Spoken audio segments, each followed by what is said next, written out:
o Atala teve aqui na quarta, se não me engano, né? E ele falou isso. Que uma escola dos Estados Unidos, ela estava muito abaixo das outras. E aí resolveram colocar para os alunos todos fazerem 1 milha antes de começar a aula. 1 milha.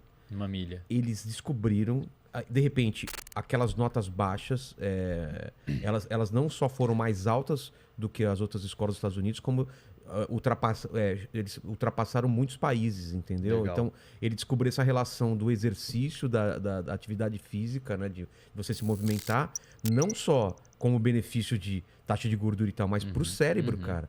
É isso mesmo? Hoje a gente tem um consenso na comunidade vou falar de neurocientífica aqui. Bom, primeiro, a atividade física, o exercício físico, para questões cardiovasculares, metabólicas, respiratórias, é indiscutível que é super benéfico. Para questões de cérebro, hoje a gente tem um corpo de conhecimento que já é mais que suficiente para a gente concluir que também.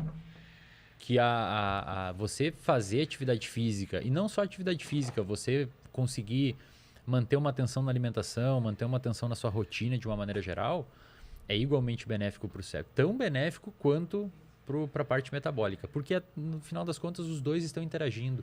Metabolismo, se você tem uma melhora metabólica, você tem uma melhora no cérebro. Vou te dar um exemplo. No meu doutorado agora, eu tenho estudado a relação entre dietas hipercalóricas, ricas em gordura e ricas em frutose. Não a frutose da fruta, mas aquele xarope de milho rico em frutose que é usado para adoçar refrigerante. Tá, porque a frutose é um tipo de açúcar. É um tipo de açúcar, Tá. Isso. Só que na fruta, obviamente, tem fibras, não tem tanta concentração de frutose, então não é uma coisa maléfica, né? Se você consome dentro das medidas adequadas.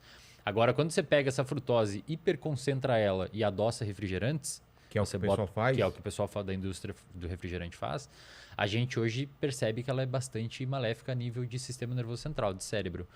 E o que eu vejo... O que causa isso? Pois é, o que eu vejo, o que os dados mostram, Vilela? Primeiro,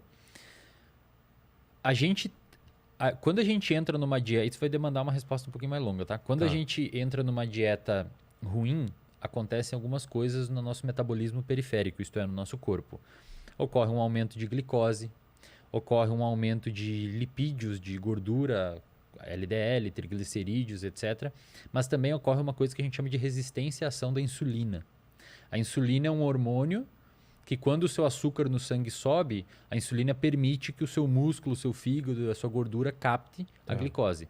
Então, quando você tem aumento de glicose, ocorre aumento de insulina e a insulina permite que a célula puxe glicose para dentro.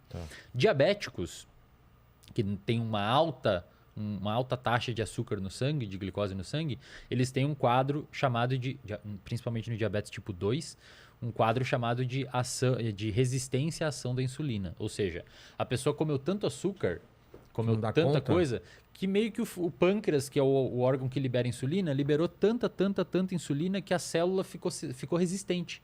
Então a célula já não identifica mais se tem ou não insulina ali e, portanto, não permite captação de glicose, a pessoa fica diabética. Ponto importante.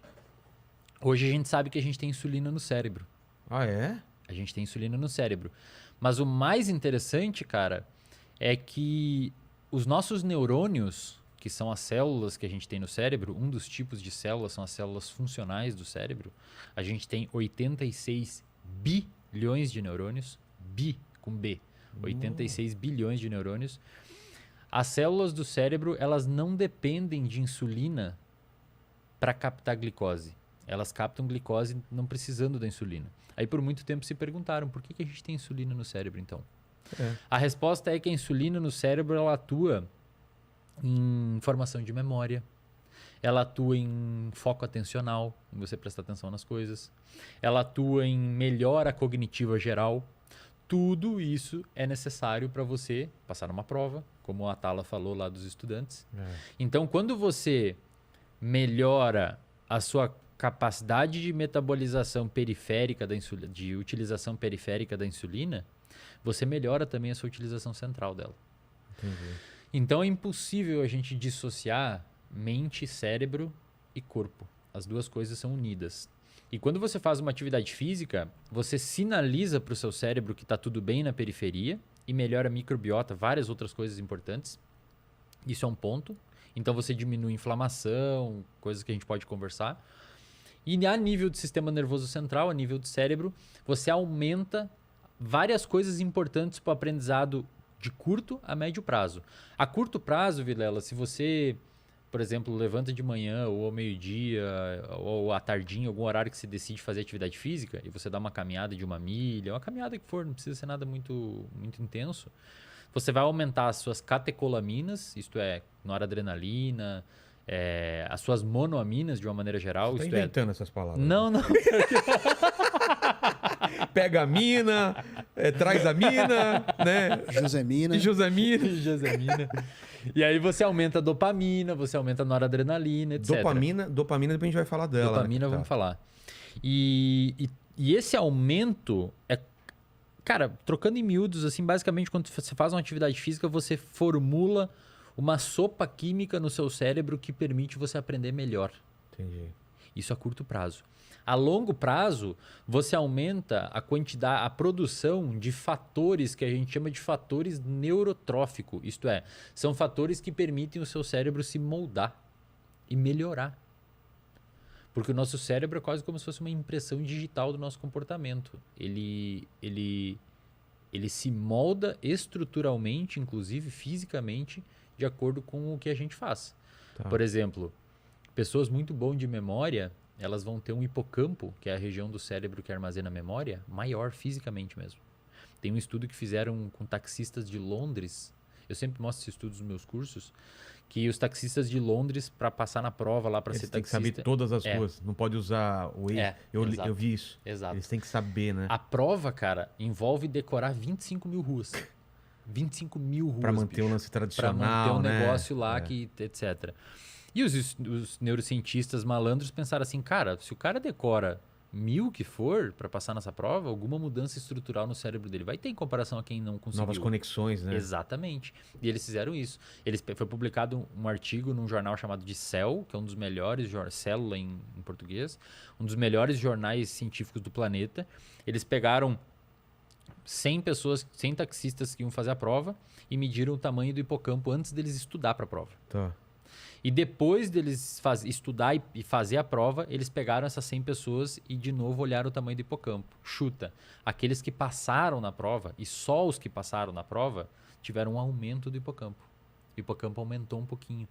Porque provavelmente é meio que hipertrofiou. É como se fosse o músculo quando você faz academia. O seu cérebro ele dá uma aumentadinha devido a um número maior de conexões. E o mais interessante desse estudo é que aqueles taxistas que reprovaram na prova, o hipocampo não aumentou. Ou seja, parece que você precisa de fato que o seu cérebro mude para você conseguir ter uma melhora funcional no que você quer que seja. Então, quando você pega essa galera, voltando lá ao comentário do Atala, quando você pega essa galera e coloca eles fazer atividade física, 1 milha que seja, cara, você está permitindo E é caminhando, né? Caminhar 1 milha é uma coisa aparentemente simples, exatamente. Cara, só isso já faz uma diferença. Muito, muito. Você está permitindo que o corpo melhore, você está permitindo que o cérebro aumente esses neurotransmissores a curto prazo e a longo prazo o hábito vai se formando e aumente esses fatores neurotróficos que permitem... Você está basicamente dando um boost no organismo dessa pessoa. É quase que um hack. Você está... É fora do comum assim, o quanto isso é benéfico, cara. E o oposto também acontece, Vilela. Tem bons estudos que mostram essa área que eu tô investigando agora de dieta e memória e depressão e tal. Cara, por muito tempo a gente imaginou que era necessário vários meses, se não anos, ou pior, era necessário você ter uma modificação fisiológica para a dieta fazer mal a nível de memória, humor e tal. Esses tempos saiu um estudo numa revista chamada de PLOS ONE, mostrando que 4 dias tomando um café hipercalórico, é um café que eles davam milkshake com sei lá o quê, um café super hipercalórico, 4 dias de café hipercalórico foi suficiente para prejudicar o armazenamento de memória de estudantes saudáveis.